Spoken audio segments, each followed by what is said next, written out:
اس پہ تھوڑا سا بتا دیں، اس کے بعد جماعت اسلامی جو ہے، جماعت اسلامی کو مینڈیٹ ملے تو جماعت اسلامی یہ تفریق ختم کرے گی کہ یہ جو سیکٹورل اور مضافاتی تفریق ہے، جو 12 کو کے شہری ہے اس کو وہ حق حاصل نہیں ہے، جو F6 کے شہری کو حق حاصل ہے، جو ترنول سنگجانی میں بستا ہے اس کو وہ حق حاصل نہیں ہے جو سیکٹر کی سہولت ہے، وہ جو غوری ٹاؤن میں بستا ہے یا وہ سیالہ روڈ پر بستا ہے، لترار روڈ پر بستا ہے، اس کو وہ سہولت میسر نہیں ہے جو یہ اسلام آباد کے سیکٹرز میں میسر ہے، اور اسلام آباد کے بھی چند سیکٹرز میں، اوورال سیکٹرز میں یہ صورتحال نہیں ہے۔ تو اس کے ساتھ ساتھ پھر یہ جو بیوروکریسی کے ذریعے اسلام آباد میں بابوؤں کے ذریعے سے اسلام آباد کے مقامی افراد کو جو دھکم پیل جاری ہے اور ان کو زبردستی نکالا جا رہا ہے۔ دیکھو اسلام آباد کا ایشو یہ ہے کہ ہم بھی تجاوزات کے خلاف ہیں، ہم بھی انکروچمنٹس کے خلاف ہیں، قبضوں کے خلاف ہیں، اور اللہ اعلان کہتے ہیں کہ قبضوں کی کوئی گنجائش نہیں ہونی چاہیے۔ پہلی بات تو یہ کہ قبضوں کا پیمانہ ایک ہونا چاہیے۔ اگر کوئی ریڈی بان ہے اس کا قبضہ، اور پھر یہ 1 ٹاور جو آپ نے ریڈ زون کے اوپر کھڑا کر دیا اتنا بڑا اور بن گیا اور کھڑا ہو گیا، آپ کے منہ پہ تماچا مار رہا ہے تجاوزات کے نام پہ، پھر ریڈی کے قبضے اور اس قبضے کو ایک پیمانے پہ تولا جائے۔ ریڈی اٹھائی جا رہی ہے تو پھر 1 ٹاور بھی گرایا جائے۔ اسلام آباد کلب جو ہے وہ اس کو نیشنل پارک کے اس میں زون میں جا لا کے کھڑا کر دیا اور اشرافیہ کا ایک کلب بنا دیا گیا، تو یہ بھی تجاوزات ہے۔ اسی کے ساتھ ساتھ مسجد گرا دیتے ہو اسی روڈ کے اوپر اور ہوٹل کھڑے رہے ہیں، تو یہ بھی تجاوزات ہے۔ اور پھر ویسے مارد کی بات کاٹ رہا ہوں، انہوں نے پچھلے دنوں مسجد گرائی ہے، اللہ کا گھر، کوئی وجہ ثابت ہوئی آج تک کہ یہ مسجد کیوں گرائی گئی؟ دیکھیں مسجد کی جو وجہ انہوں نے بتائی وہ یہ کہ جی یہ اس بیلٹ کے اوپر ہے، جو روڈ کے ساتھ بیلٹ ہے اس کے اوپر ہے۔ پھر اس کے بعد دوسری وجہ بتائی کہ یہاں امن و امان کا خطرہ ہے جی، اور اسی طرز پہ ایک پہلے بھی مسجد انہوں نے اٹھا کے شفٹ کی راول ٹاؤن کے اندر، اب یہ دوسری مسجد جو راتوں رات انہوں نے اٹھا دی۔ اور یہ مسجد جو ہے، مسجد جب ایک بار بن جائے تو اس کو گرانا نہیں چاہیے۔ یہ اسلام میں ممانعت ہے اس کی کہ مسجد جو اللہ کا گھر ہے اس کو گرانا نہیں چاہیے، اس کو شہید نہیں کرنا چاہیے۔ اور دوسری بات یہ کہ راستے سے بھی ہٹ کے تھی، اور اگر اس پیمانے پر سائڈ پر تھی، اور اگر اس پیمانے پر کرایا جاتا تو پھر آگے اسی روڈ کے اوپر اتنے ہوٹل ہیں، اسی روڈ کے اوپر اسلام آباد کلب ہے، اسی حساب سے پھر اسی پیمانے سے ان کو ہٹائے نا۔ یہ کہ مسجد کے اوپر کیوں آپ کی بدماشی جو ہے وہ لاگو ہوتی ہے اور عام باقی ہوٹلوں کے اوپر اور اس کے اوپر اسلام آباد کلب کے اوپر بدماشی نہیں دکھائی دیتی۔ پھر اس کے علاوہ کتنی انکروچمنٹس ہیں جو آپ کی نیشنل پارک کے اندر ہیں، جو نیشنل پارک کے حصے میں جو زمین ہے اور جو ایریا ہے نیشنل پارک کا مختص، اس میں آپ کے ہوٹل بھی کھلے ہوئے، اسی میں آپ کی باقی کمرشل سرگرمیاں بھی جاری ہیں، تو وہاں آپ کا پیمانہ نہیں ہے۔ لیکن جہاں کوئی مسجد ہے، کوئی غریب کی ریڑھی ہے، کوئی غریب کا کوئی چھت ہے یا جھونپڑی ہے، اس کو اڑانے کے لیے ہماری بدمعاش سرکار ہے۔ تو ہم جماعت اسلامی یہ سمجھتی ہے کہ جو اسلام آباد کے مقامی افراد کا ایشو ہے، وہ ایشو یہ بتایا جاتا ہے کہ 2008 میں انہوں نے جو ابھی پیمنٹ کر رہے ہیں وہ ان کو اٹھا رہے ہیں، چلیں ٹھیک ہے، آپ نے کسی ضروری ریاستی مقاصد کے لیے یا کوئی بہت بڑی وجہ ہے آپ کے پاس یا کوئی سالڈ ریزن ہے اور اس بیس پر آپ اٹھانا چاہتے ہیں اور اس پر آپ معاوضہ دیں، تو پھر معاوضہ ان کو 2008 کی تصویروں کے مطابق دیا جا رہا ہے۔ اس وقت میپنگ کی تھی، پیمنٹ آج کر رہے ہیں اور آج کہہ رہے ہیں اس ریٹ کے حساب سے ہم کریں گے اور ان تصاویر کی بنیاد پر۔ یا تو آپ اس وقت پیسے دے کے خالی کروا لیتے تو سمجھ آتی ہے کہ آپ پیسے دیتے اور پھر اس کے بعد متبادل زمینیں دے کے انہیں اٹھا دیتے۔ پیسے بھی نہیں دیے، اس وقت تصویریں صرف لے لی، آج کہہ رہے ہیں پیمنٹ لو اور اس حساب سے لو اور اس آبادی کے حساب سے لو۔ اور بھائی اب کیا مطلب کہ اس کے بعد کوئی آبادی نہیں بڑھنی تھی، وہ جو لوگ رہ رہے تھے مقامی، جن کی زمینیں تھیں، جن کے گھر تھے، ان کی اولاد آگے جوان ہوئی ہے، اور آپ 18 سال بعد آگے کہتے ہیں کہ ان تصویروں کی بنیاد پر ہم آپ کو پیمنٹ کریں گے، اور جو نقشے میں اس وقت زمینیں تھیں وہ دیں گے۔ اتنے عرصے کے بعد جا کے یہ کیوں یاد آیا کہ آج ان کی یہ ان کا انقلاب ہمیشہ اس طرح پھوٹتا ہے، ان کا کوئی سسٹم نہیں ہے، ان کا نظام نہیں ہے۔ کوئی پھوڑ رہا ہے، میں وہی کہہ رہا ہوں کہ ان کا کوئی نظام نہیں ہے، ان کو بس ان کی کوئی پالیسی نہیں ہے، ان کی کوئی سسٹینیبل گول نہیں ہے کہ ہم اس طریقے سے اسلام آباد کو لے کر چلیں۔ ان کا یہ کبھی طے کرتے ہیں یہاں ہم اسٹیڈیم بنائیں گے، کبھی کہتے ہیں یہاں سے انڈر پاس نکالیں گے، کبھی کہتے ہیں یہاں سے فلائی اوور نکالیں گے، کبھی درخت کاٹ دیتے ہیں، کبھی شتوت کے نام پر کچھ کر دیتے ہیں، کبھی وہ یہ آپ پارک روڈ پہ جائیں اتنا بڑا درخت جنگل تھا جو انہوں نے ختم۔ سب سے پہلے تعمیر بھائی آپ کا بہت شکریہ، آپ نے ہمیں وقت دیا پوڈ کاسٹ کے لیے۔ کراچی جو بیسیکلی شہر ہے وہ اس کی حیثیت ایک بدبخت باپ کی طرح ہے کہ جس کو ہمیشہ گندی اولاد ملی، چاہے وہ پیپل پارٹی کی صورت میں ہو، چاہے وہ ایم کیو ایم کی صورت میں ہو، یہ بدبخت اور نافرمان اولاد ہے جو اس باپ کی شفقت کا فائدہ اٹھاتی ہے، جو اس باپ کے دست شفقت کا فائدہ اٹھاتی ہے، وہاں سے کھاتی ہے، وہیں سے کماتی ہے، سارا کچھ کرتی ہے یہ اولاد۔ لیکن جب باپ کے اوپر کوئی روپیہ پائی لگانے کی بات ہوتی ہے تو اس وقت یہ نافرمان اولاد کراچی کو جو ہے وہ نظر انداز کر دیتے ہیں۔ آپ ایم کیو ایم کا دور دیکھ لیں تو وہ ایک آلودہ ترین کراچی کے اندر بدنما سیاہ دور تھا۔ اس سے پہلے آپ دیکھ لیں تو جماعت اسلامی جب نیک اولاد ہے واحد کراچی کی کہ جس نے کراچی کو کچھ دیا ہے، روشنیوں کا شہر کا ٹائٹل ہم نے دلوایا، جماعت اسلامی نے دلوایا۔ جماعت اسلامی کون سا وہاں کا میئر تھا جس نے؟ میئر عبدالستار افغانی، اس کے علاوہ پھر نعمت اللہ خان صاحب، ان کا بڑا خوبصورت اور سنہری دور تھا جو کراچی کی ترقی کا دور تھا۔ کراچی میں جو پروجیکٹ 5 کروڑ میں مکمل ہوتا تھا وہ جماعت اسلامی کے دور میں 1 کروڑ میں مکمل ہوتا رہا۔ کراچی میں کرپشن رکی، کراچی میں بدعنوانی رکی، کراچی کے محدود بجٹ کے ساتھ انہوں نے کراچی کو ایک روشن اور روشنیوں کا شہر بنایا۔ پھر بعد میں سیاہ رات آ گئی اور پھر لاشوں کا شہر بننا مشہور ہوا۔ کراچی کے اندر جناب ایم کیو ایم کا دور رہا، وہاں ایک وہ گینڈا بیٹھا تھا لندن میں، وہاں سے کال دیتا تھا اور اس کے بعد پھر کراچی کے اندر کیا حالات ہوتے تھے سب دیکھتے تھے۔ ہمارا بچپن کراچی کو اسی حالت میں دیکھتے ہوئے گزرا کہ جب کراچی کے اندر وہ تھیلے کی کال کے اوپر کراچی کے اندر لاشیں ملتی تھی، بس کوئی سیاسی اختلاف کی بنیاد پر بوری بند لاش فراہم کی جاتی تھی، نہ صحافی محفوظ تھے، نہ وکلا محفوظ تھے، نہ تاجر محفوظ تھے، نہ صنعت کار محفوظ تھے۔ ہر فرد کو بھتہ خوری کے نام پر قتل کیا جاتا، ڈرایا جاتا، خوف کی علامت ہوتا تھا کراچی کے اندر۔ اس گینگ کا وہ روپ تھا کہ جو بدماشی اور غنڈہ گردی کا روپ تھا، جہاں ریاست کا کوئی تصور نہیں تھا۔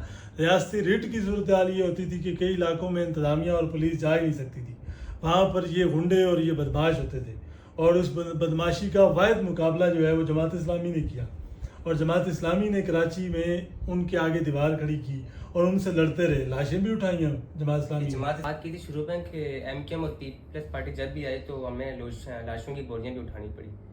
تو ایک رفتار کی میں ڈاکومنٹری سن رہا تھا اور اس نے کہا کہ ایک لڑکی تھی، نام اس کو بولی ہے، انہوں نے کہا کہ کراچی کے اندر اگر سب سے پہلے جو اسلحہ گردی ہوئی ہے وہ جمعیت نے اور جماعت اسلامی نے کی ہے۔ تو کیا یہ بات سچ ہے؟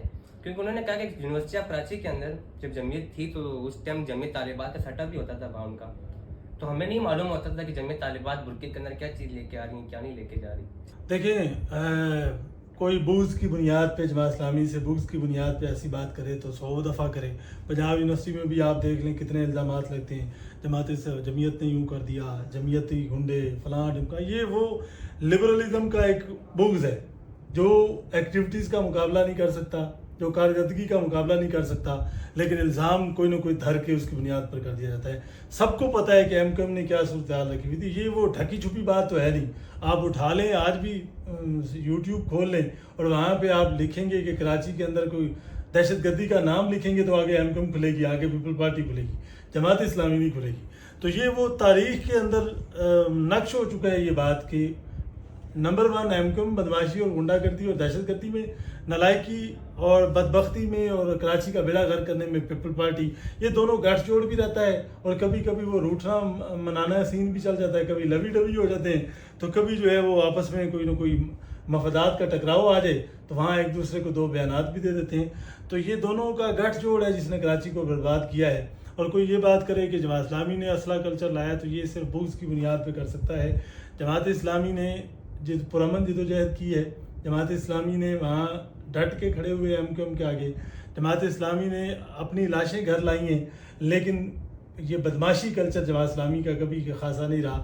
جماعت اسلامی ہمیشہ پرامن جدوجہد، اب بھی ہم چاہتے تو جو ہمارے ساتھ ہمارے مینڈیٹ کے ساتھ کیا گیا تھا، ہم لاٹھیاں لے کے باہر آ جاتے یا مسئلے لے کے باہر آ جاتے۔ آپ کو جب مینڈیٹ مل بھی گیا، حافظ صاحب وہاں سے جیت بھی گئے، اور پورے شہر کو، پورے کراچی کو، پورے پاکستان کو پتا تھا کہ یہاں سے حافظ نعیم الرحمان صاحب جیتے، چلے 1-2 سیٹیں ایک جگہ تھی جہاں سے پی ٹی آئی جیتی، لیکن اس کے باوجود بھی آپ لوگ اپنی سیٹیں نہیں لے سکے۔ اس کی کیا وجہ ہے؟ جب آپ کے پاس افرادی قوت ایک وافر مقدار میں موجود ہے اور آپ کو پتہ بھی ہے کہ ہمارے ساتھ جہاں دھاندلی ہو چکی ہے، تو آپ لوگ اپنے وہاں فیس سیو نہیں کر سکے۔ دیکھیں، کراچی تو کیا پورے ملک میں جو حال اس بار ہوا ہے، انتخابات کے نام پر جو ڈرامہ رچایا گیا ہے، اور ملک کی وسائل کا ضیاع کیا گیا ہے، لوگوں کے جذبات کے ساتھ کھیلا گیا ہے۔ اور سچی بات تو یہ ہے کہ کسی کو مینڈیٹ چھینا گیا ہے، صرف ہمارا نہیں چھینا گیا، کئی پاپولر جماعتوں کا چھینا گیا۔ تو جماعت اسلامی کا جو کراچی میں مینڈیٹ تھا، اس نے بلدیات کے اندر واضح کیا، کراچی نے، کہ جماعت اسلامی کا مینڈیٹ ہے۔ جماعت اسلامی کو واضح مینڈیٹ دیا بلدیات کے اندر۔ ساتھ ہی آگے قومی انتخابات آئے تو وہاں بھی جماعت اسلامی کو مینڈیٹ ملا۔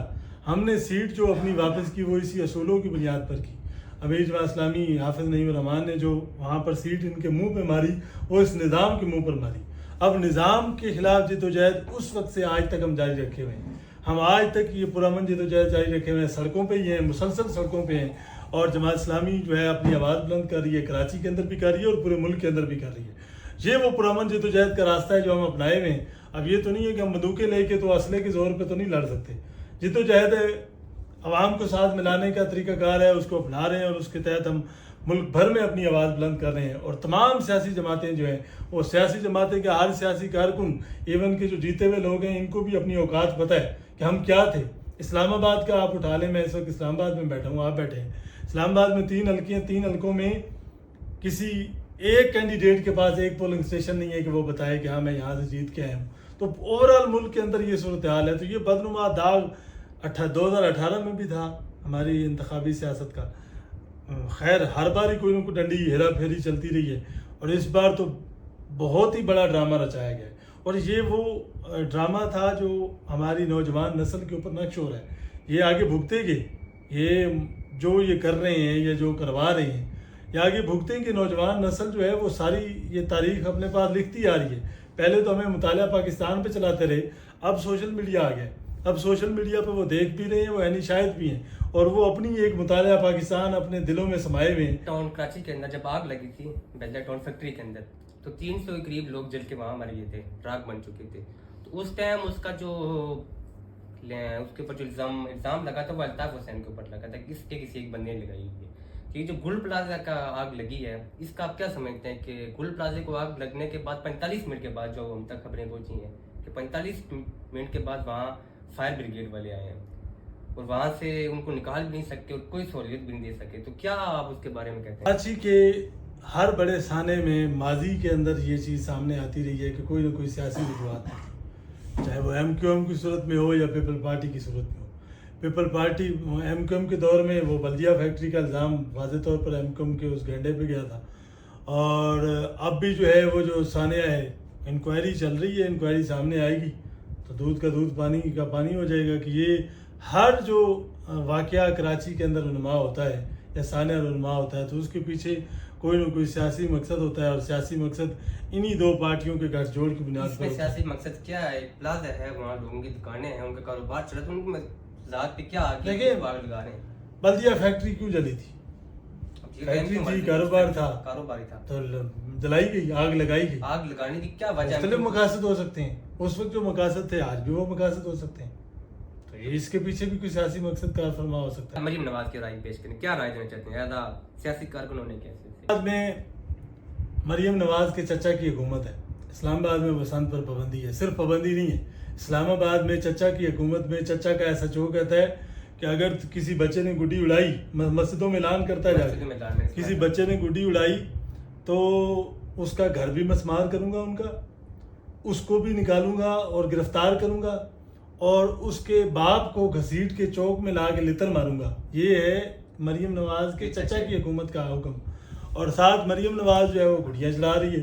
کنفیوژن ہے، ہم گڈی پہ کیا بات کریں، بسنت پہ پہلے چچا اور بھتیجی آپس میں کوئی اختلاف ختم کر لیں اور اس کے بعد کوئی واضح پالیسی لیں، تو کوئی اتفاق کر لیں کہ چچا کی حکومت میں لتر پڑیں گے، باپ کو بھی پڑیں گے، گھر بھی مسمار ہوں گے، اور ادھر جو ہے وہ چچا کی بھتیجی جو ہے وہ بسنت کے نام پہ شغل میلے لگائے ہوئے ہیں لاہور میں۔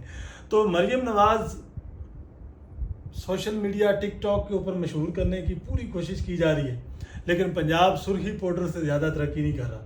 پروجیکٹ آتا ہے، اس پروجیکٹ میں آپ یہ پچھلے دنوں وہ لے کے آئی تھی، وہ کیا کہتے ہیں اس کو، فوگ کے لیے کوئی مشینیں لے کے آئی تھی، اچھی ویڈیو بنی تھی، وہ مشینیں دھند میں جناب وہ فوگ کے خلاف جو ہے وہ اقدامات کر رہی تھی، اور جا کے دیکھیں لاہور میں کہاں ہے، فوج ختم لیکن ہوئی تھوڑا بہت کوئی اسی کام طرح ذرا بھی نہیں کیا مریم میں کہتا ہوں وہ چوک نہیں کہ وہ کر سکی اس وہ نے بڑی بسیں دے رہی ہے، گرین بس بلیو سر بس، پتہ نہیں فوٹو اچھی بنی، ویڈیو اچھی بنی، اور ویڈیو سوشل میڈیا کی نظر کام بھی دکھانا بھی ضروری ہے نا، وہ کام کرنے اسی طرح کارکردگی دیکھیں، کارکردگی یہ ہوتی ہے کہ صوبے کی گورننس، صوبے کے جو افراد ہیں یا وسائل ہیں ان کے مطابق چلائی جا رہی ہے، اور اس کو بہترین انداز سے وزیر اعلیٰ پنجاب کی قیادت میں چل رہی ہو.